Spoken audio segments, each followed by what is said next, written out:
نثمن الدعوة التي صدرت اليوم من مجموعة البريكس نثمن الدعوة التي صدرت اليوم من مجموعة البريكس التي أتت بناء على مكانة المملكة العربية السعودية الكبيرة الاقتصادية والسياسية وثقلها الدولي. ننتظر التفاصيل الآن من المجموعة حول الدعوة وحول طبيعة العضوية ومقوماتها، وبناء على ذلك وإجراءاتنا الداخلية سوف نتخذ القرار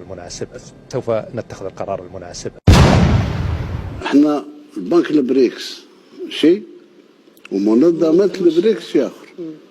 بنك البريكس اليوم إمكانيات المالية اللي موجودة فيه أكثر من إمكانيات تاع البنك العالمي.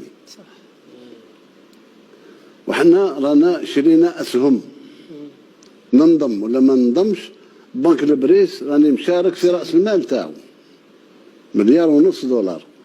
ماهيش ما عطيناش حنا البريكس، مشاركين وقادرين نسحب في أي وقت. فيه دول اللي ما طالباش وعارفين ما يكونوش مع البريكس، لأن سياسيا ما هوش عندوش نفس الاتجاه